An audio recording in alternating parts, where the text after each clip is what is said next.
69B. Yang kami muliakan Bapak Ibu CGP Angkatan 10 yang berbahagia.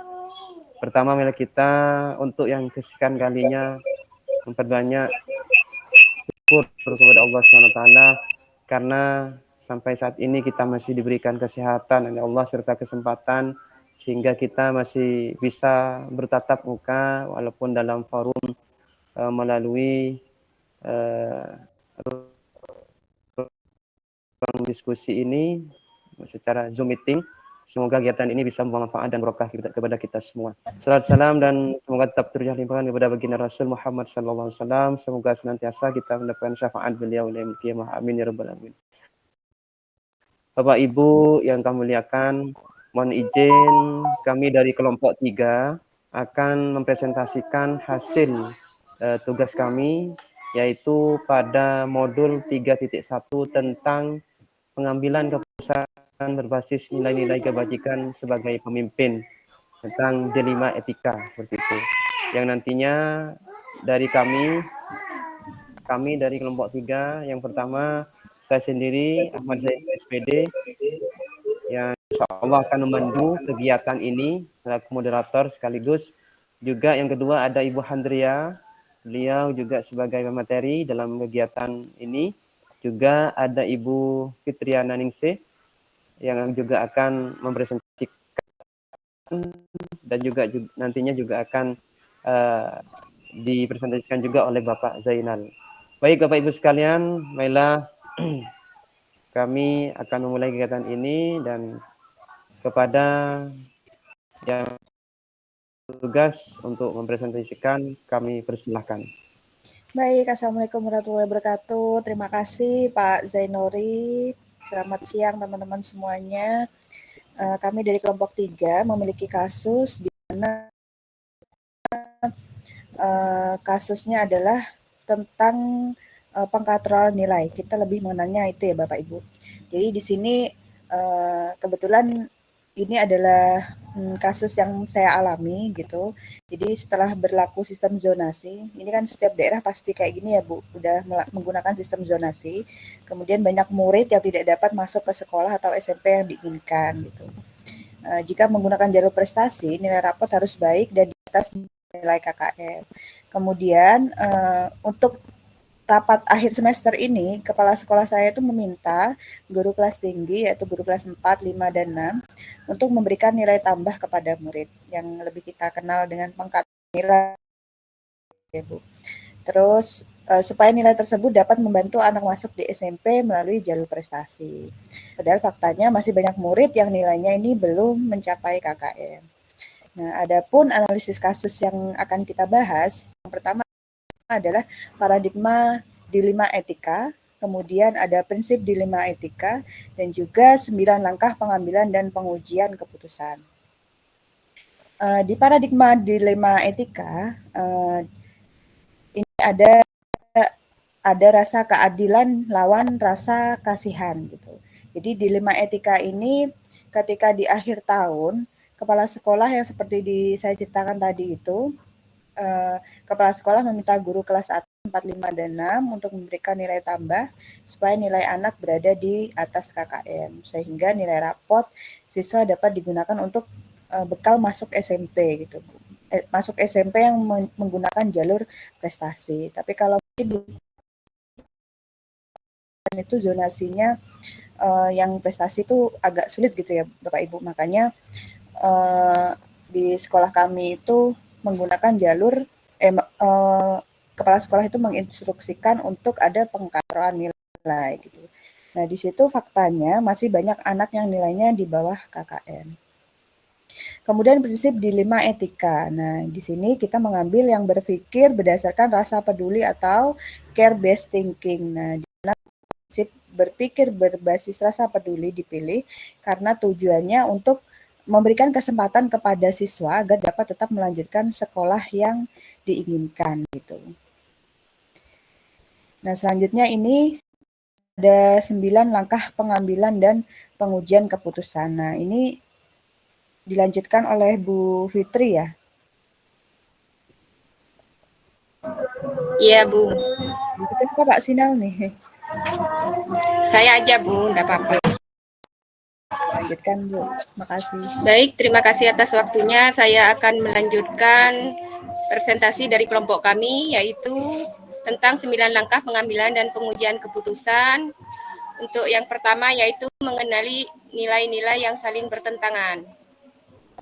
Nah, di sini dalam kelompok kami yaitu dalam pengujian yaitu benar lawan benar.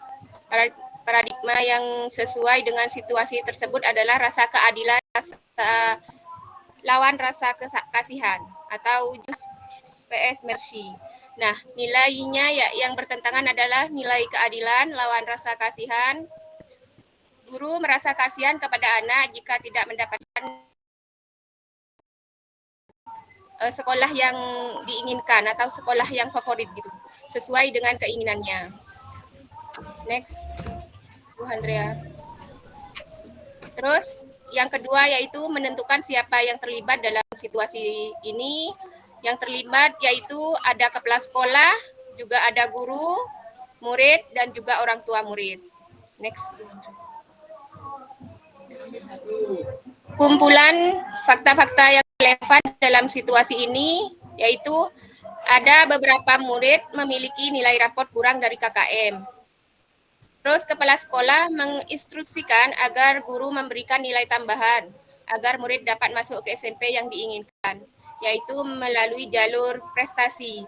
Guru merasa kurang nyaman atas keputusan tersebut karena kurang adil pada murid yang benar-benar mendapatkan nilai bagus. Dan kepala sekolah khawatir jika nilai anak kurang maka tidak mendapatkan SMP yang diinginkan karena melalui zonasi itu sangat sulit Bapak Ibu. Untuk pengujian benar atau salah yaitu ada 5. Pertama, legal, yaitu tidak ada pelanggaran hukum dalam situasi tersebut sehingga termasuk ke dalam dilema etika. Terus yang kedua, uji regulasi atau standar profesional, yaitu ada pelanggaran kode etik profesi dalam kasus ini. Hal ini tersebut dilihat dari guru memberikan nilai yang tidak sesuai dengan nilai aslinya murid.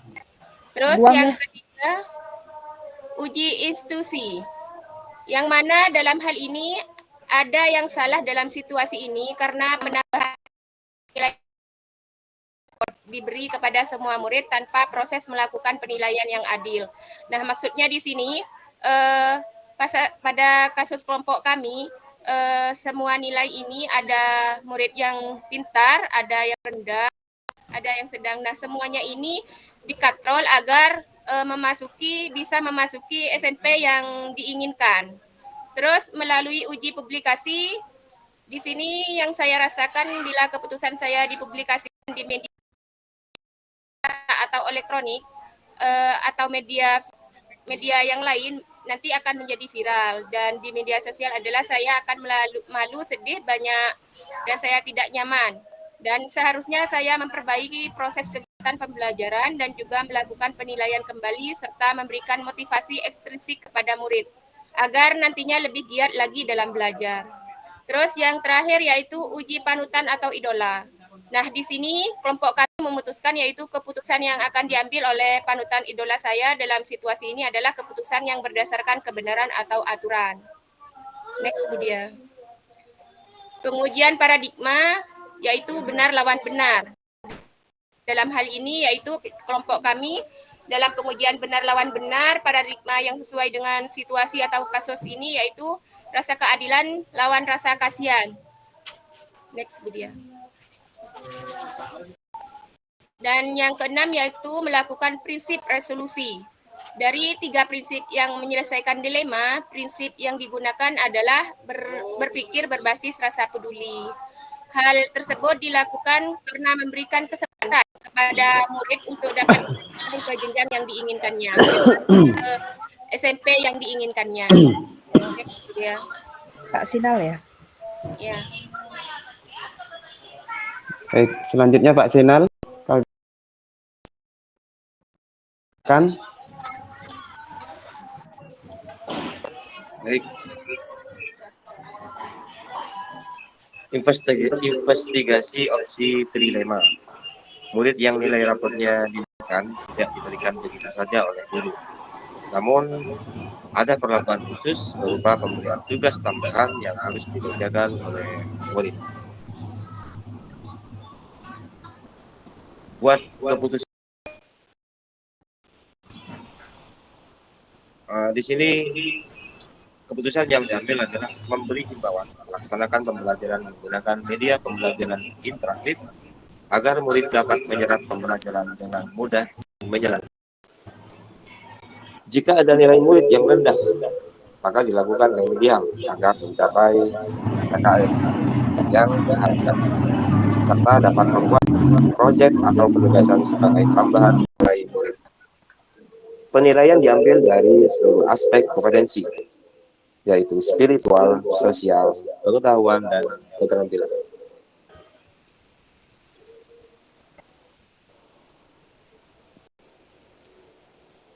Refleksi keputusan yang diambil. Berdasarkan keputusan yang diambil, maka anak yang nilainya kurang tetap, anak yang nilainya kurang tetap mendapatkan nilai di atas KKM untuk membantu anak mendapatkan SMP yang diinginkan. Kesimpulannya, pertama, pengambilan dan pengujian terhadap kasus yang dipilih sudah tepat, karena sudah sesuai dengan 9 langkah pengambilan dan pengujian keputusan. Yang kedua, tidak ada pertanyaan lanjutan dan keputusan tersebut sudah insya Allah tepat.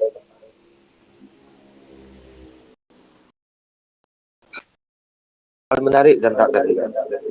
Dalam kasus ini yang menarik adalah nilai kemanusiaan lebih diutamakan pada kasus tersebut karena menyangkut masa depan peserta didik. Yang tak terduga akan terjadi sama setiap tahunnya apabila tidak ditangani dengan baik, karena mungkin nanti ada mindset bahwa tidak apa-apa nilai kurang, toh nanti di akhir pasti dibantu.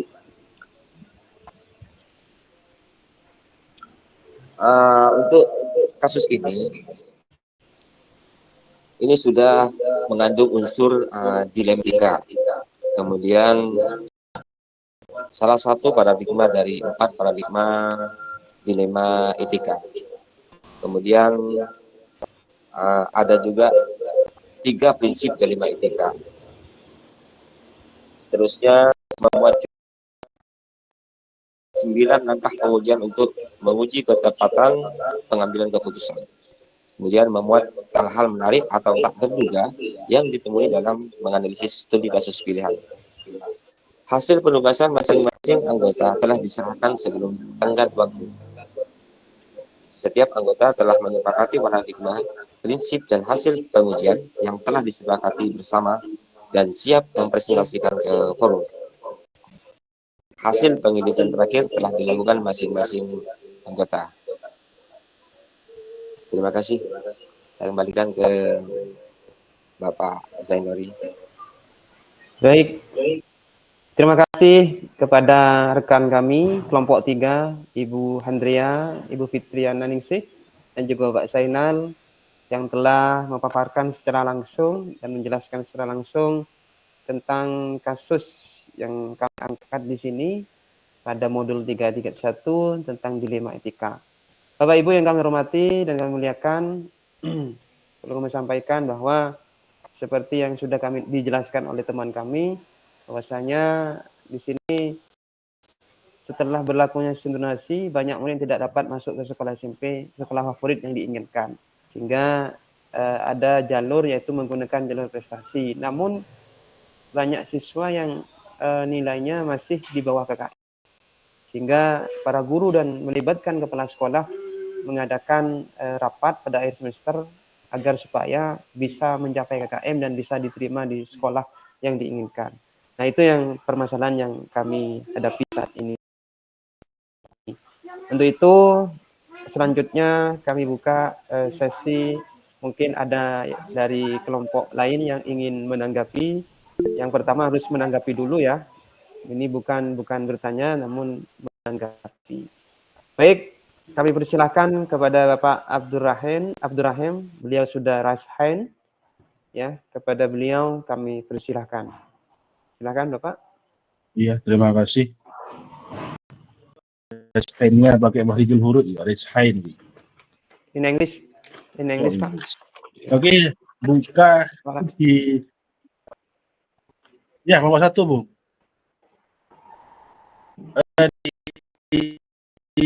Bisa dianu kembali di 4 paradigma, Pak. 4 paradigma prinsip paradigma dalam pengambilan keputusan. Bu Andrea.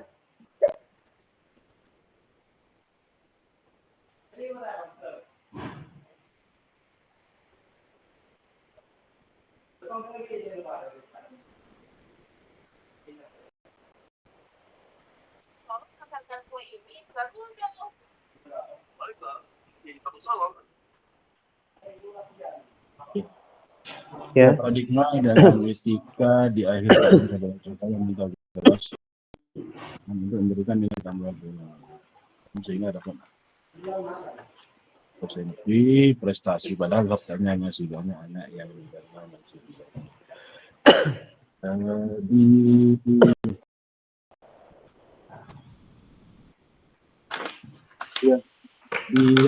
di selanjutnya, Bu. Yang Mercy sama Justice sama Mercy itu.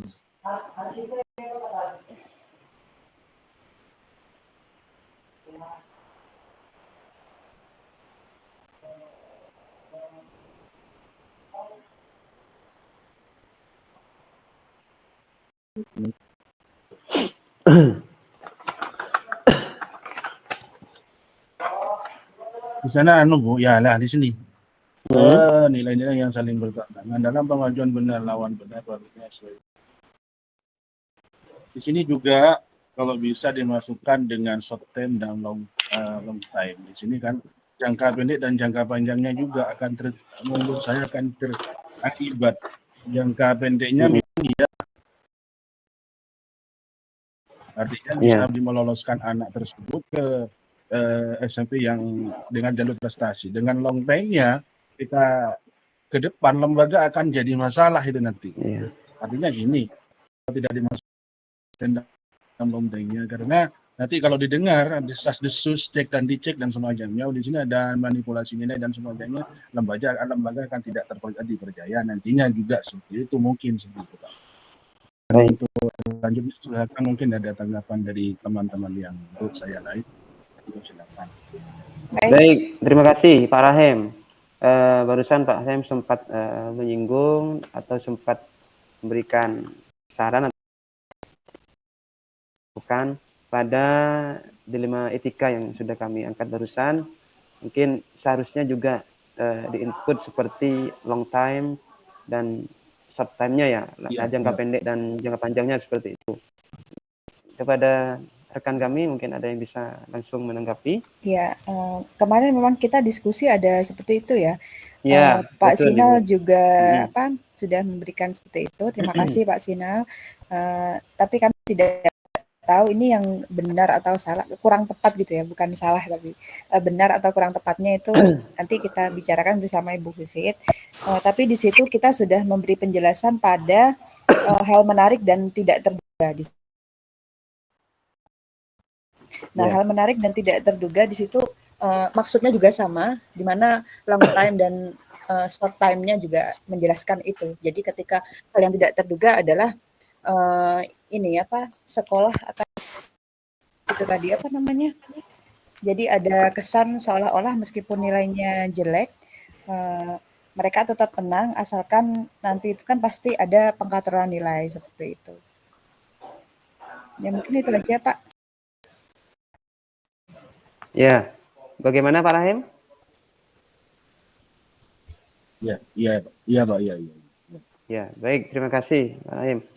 Nah ini mungkin di slide ini baik. akan terjadi kasus yang sama di long time-nya ini di hal tak terduganya ini gitu. Iya, betul. Tapi bagus juga masukannya Pak Dirahim, saya ucapkan terima kasih. Itu juga kemarin ada juga, cuman saya mungkin Sama-sama, Bu. agak kelupaan gitu Iya. loh. Terus juga belum disepakati jadi ditulis apa enggak gitu. Terima Baik. kasih Pak Rahem. Ya. Terima kasih Pak Rahem. Sama-sama, Bu. Kami akan jadikan bahan evaluasi terkait hal ini.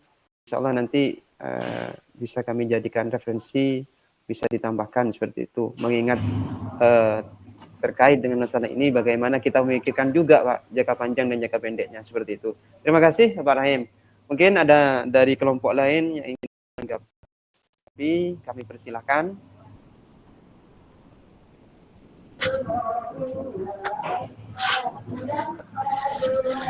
Jika tidak ada, oh ya, ini Ibu Kurniawati Ningsih. Kami persilahkan. Bu Ana ini kelompok, Oh, dari Nuri, kelompok 1 enggak? dari kelompok 1, kelompok 2, berapa? kelompok 1 sudah. Saya dari bisa. kelompok 1 Kelompok saya. 1. Kelompok 1 sudah. Berarti sekarang Enggak Pak, ini yang menanggapi itu kelompok 1 Pak. Kelompoknya Bu Ana ini yang nanggapin, Pak. oh ya, silakan. Saya ya Pak ya. Ya, Bu. Iya, makasih Pak Zainuddin. Sama-sama. Dari analisis saya, ini saya menanggapi ya dari presentasinya sudah cukup sekali, terus PowerPoint-nya menarik ya. Tapi di sini antara analisis saya sama analisis kelompok 3 itu ada yang berbeda. Ya mungkin nanti bisa diluruskan bersama-sama ya sambil diskusi. Kalau menurut saya di sini kasusnya kelompok 3 itu paradigmanya itu individu lawan kelompok. Karena di situ ada kepentingan individu yang nantinya anak tersebut ya dikatrol nilainya biar bisa masuk ke SMP. Nah, terus di 9 langkah pengujiannya untuk menguji ketepatannya itu di mana ya yang berbedanya? Penguji benar atau salahnya di situ saya uji legalnya ada aspek pelanggaran hukum menurut saya ini ya. Karena itu ada guru yang memanipulasi nilai siswa tanpa memberikan pelajaran tambahan atau tugas tambahan untuk mengatrol nilai. Anggaplah syaratnya untuk pengatrolan nilai, jadi memberikan tugas tambahan atau materi tambahan. Jadi tidak hanya asal memberi, begitu kalau menurut saya. Dan terus di uji regulasi ada aspek pelanggaran hukum karena memanipulasi nilai siswa tanpa ada tugas tambahan tersebut. Uji intuisinya rule based thinking, jadi situasi yang salah karena memberikan tambahan nilai sama dengan memanipulasi tanpa mengasah kemampuan siswa, baik memberikan tugas atau memberikan materi tambahan untuk syarat penambahan nilai. Di situ Pak, menurut saya. Nanti diluruskan saja bagaimana nanti kelompok 3 karena berbeda ya dengan saya.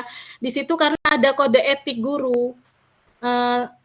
Guru tersebut memanipulasi nilai, mengatrol nilai anak agar anak tersebut bisa masuk ke sekolah favorit.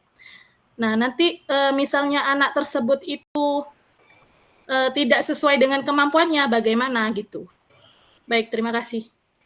Nanti mungkin bisa ditambahkan Bu April dari kelompok 1. Baik, terima kasih kepada Yana. Barusan Wana sudah sempat berikan berbagai masukan kepada kelompok kami.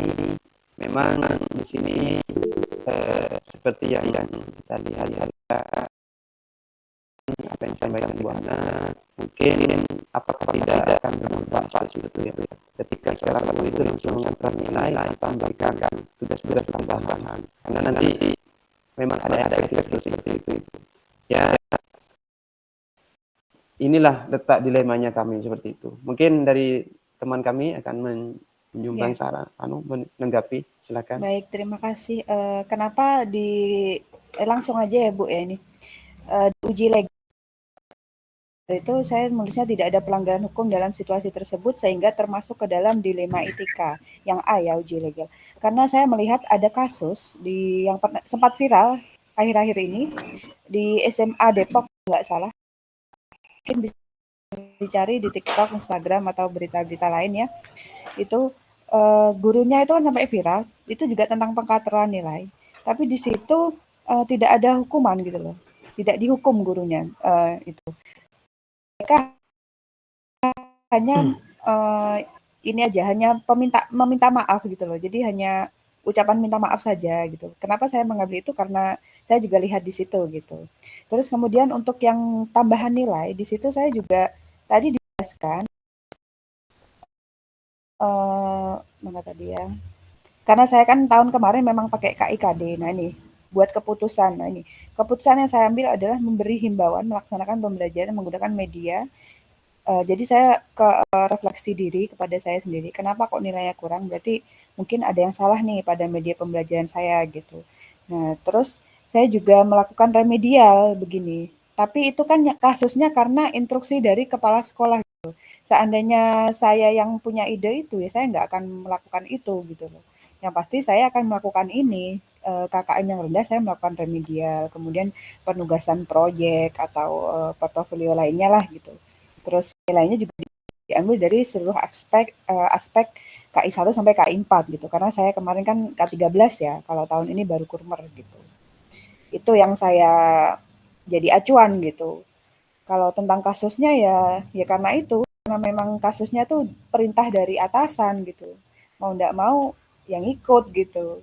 Dan kebetulan nilainya yang dicari kan kalau masuk ke SMP yang berprestasi itu yang nilainya dari kelas 4 itu semakin ke atas gitu. Jadi grafiknya tuh ke atas. Misalnya di kelas 4 70, kelas 8 kelas 5 80, kelas 6 tuh 90 gitu. Meningkat lah intinya gitu.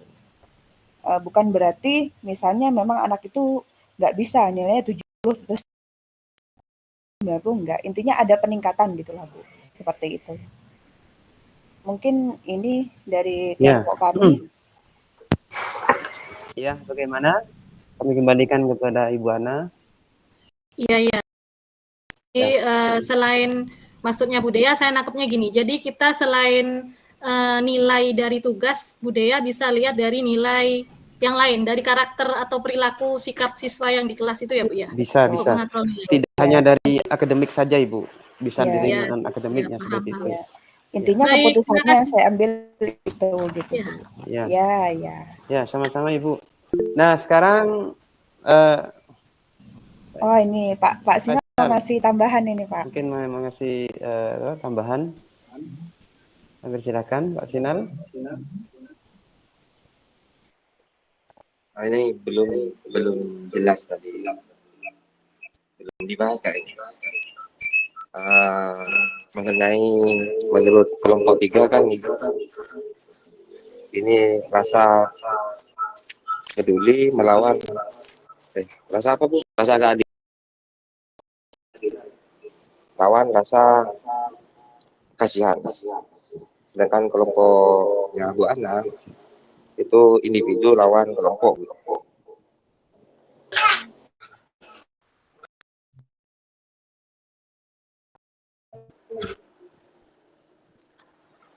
Kalau individu dengan kelompok, artinya baik yang individu maupun yang kelompok itu sama-sama punya di satu kasus. Misal seperti yang sudah kita baca di modul itu mengenai ada satu anak yang dijemput orang tuanya, ngamuk-ngamuk orang tuanya bawa parang. Nah ini menurut saya kasusnya individu lawan kelompok, karena kalau si guru melindungi satu anak tersebut, maka nanti siswa yang lain kena imbas, karena bisa jadi orang tuanya lebih ngamuk lagi kalau tidak diizinkan pulang. Tapi kalau diizinkan pulang, kasihan si anak satu ini, kan pasti dimarahin atau dipukul sama orang tuanya. Jadi di situ antara individu sama kelompok sama-sama punya risiko. Nah di kasusnya kelompok 3 ini, sepertinya yang hanya satu anak ini yang punya kepentingan atau punya risiko. Sedangkan yang lain tidak ada risiko di situ. Karena yang lain tidak ada yang mengusulkan untuk juga sekolah ke sekolah favorit. Jadi hanya satu anak ini yang mau sekolah ke favorit. Jadi kelompok yang lain atau teman yang lain tidak ada kepentingan di situ.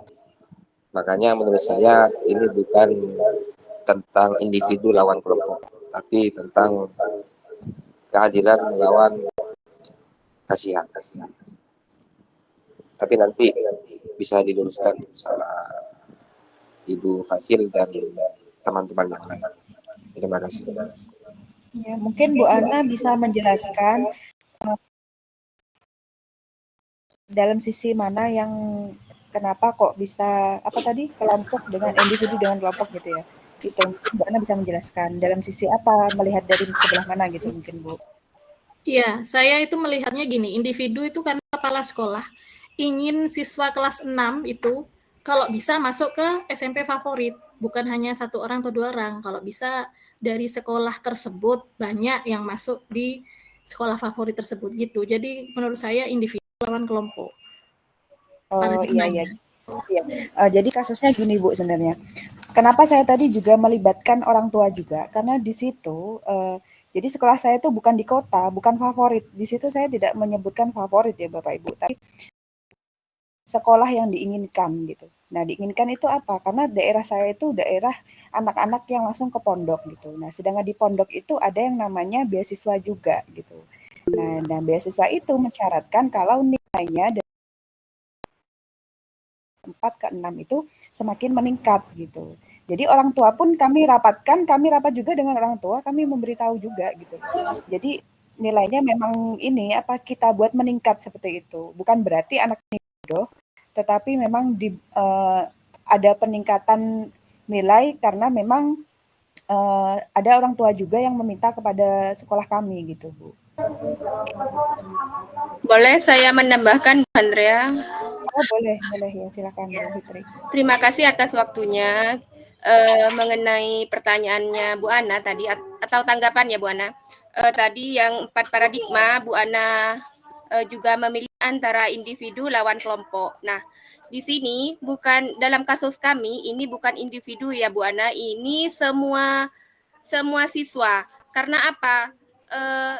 Semua siswa ini ingin masuk ke SMP yang mereka inginkan. Jadi kita itu semua guru dan kepala sekolah kita juga melibatkan orang tua, semua orang tua. Betul kata Bu Dia tadi sudah konsultasi semua bahwa nilai ini hanya nilai pengatrolan. Jadi untuk pembelajaran untuk pengetahuan selanjutnya atau pembelajaran selanjutnya mungkin ke SMP anak itu nanti bisa lebih meningkatkan begitu ya Bu Dea. Iya betul, saya juga pas bilang, Bu, ini hanya sekedar nilai, jadi jangan melihat ke nilainya. Setiap anak tuh ada potensinya, bahkan saya juga ngasih tahu, ini anaknya ini lebih condong ke matematika loh, Bu.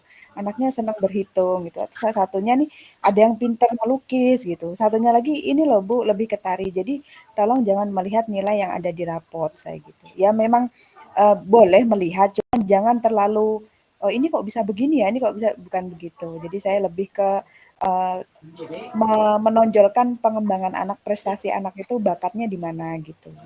Iya, tapi kan anak ini kan bukan satu anak aja ya Bu Dia, tapi ini untuk semua siswa kan. Hampir semua. Jadi Karena mereka menginginkan semuanya itu dapat beasiswa di pondoknya gitu. Mungkin kalau yang daerah utara ada pengalaman kayak gini juga kok.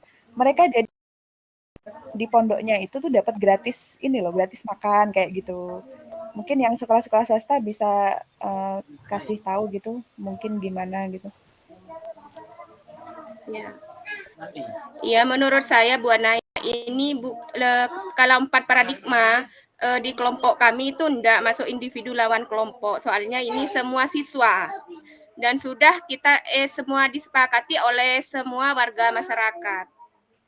Jadi kelompok kami yang 4 paradigma itu mengambil rasa keadilan melawan rasa kasihan. Ya, itu Bu Ana, terima kasih. Saya kembalikan kepada Pak Zainuri. Baik, Bapak Ibu, itu sudah ditanggapi oleh kelompok kami atas masukan atau saran dari Bapak Ibu kelompok yang lain. Dan sekarang kami akan buka sesi tanya jawab. Mungkin ada yang mau menanyakan tentang hasil diskusi kami di kelompok kami. Kami persilakan. Jika waktunya cukup, enggak apa-apa dicukupkan, Pak. Udah berapa ini? Berapa menit ya? Tapi tanya Ini, dulu ke Bu Fit, tanya dulu. ya ini, Bu, apa namanya? Masuk, Bang. Masuk. Cukup untuk satu penanya saja ini. Waktunya sudah Oke, dilanjut. Iya, silakan. Bapak Arif Tahenda.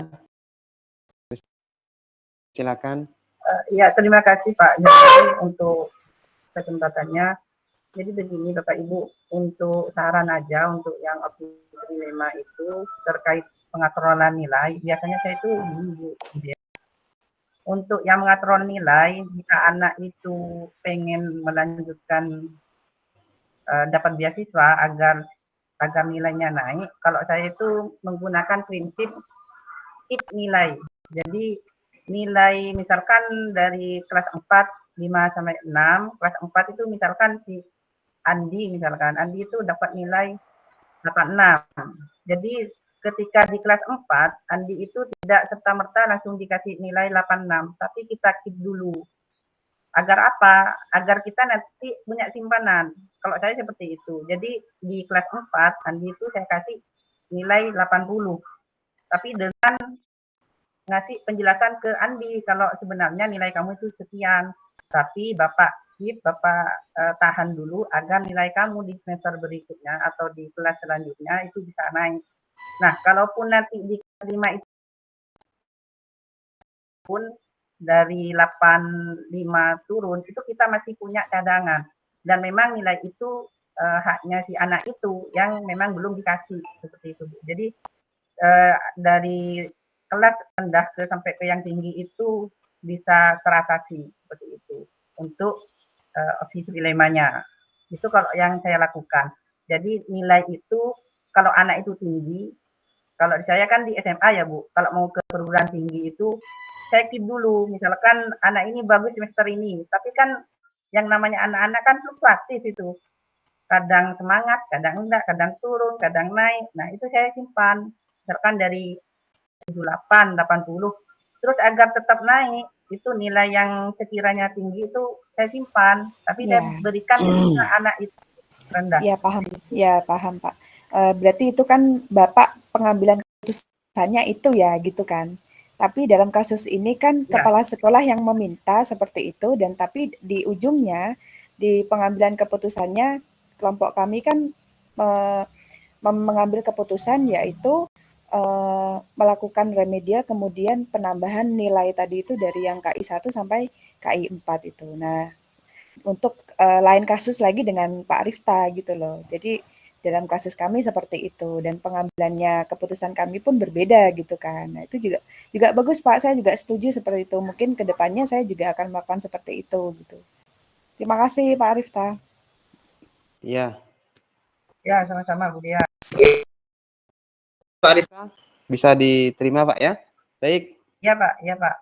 Silakan. Terima kasih kepada Bapak Ibu yang sudah menanggapi dan juga mungkin sudah termasuk pertanyaan itu terhadap kelompok kami.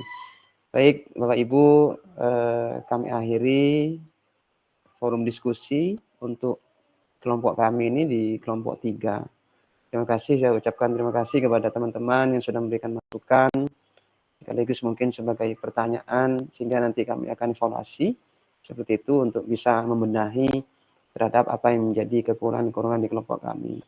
Terima kasih kepada Bapak Ibu sekalian, saya akhiri. Semoga kegiatan ini bisa menambah manfaat dan barokah kita semua, sehingga nantinya benar-benar bisa mengaplikasikan, khususnya di lembaga kita masing-masing dunia pendidikan, dan bisa betul-betul berdampak Bapak Ibu ya. Saya akhiri, mohon maaf yang sebesar-besarnya manakala nanti kurang berkenan, itulah kemampuan kami. Ihdinas siratal mustaqim. Wassalamualaikum warahmatullahi wabarakatuh. Waalaikumsalam warahmatullahi wabarakatuh. wabarakatuh.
Baik, terima kasih Bu.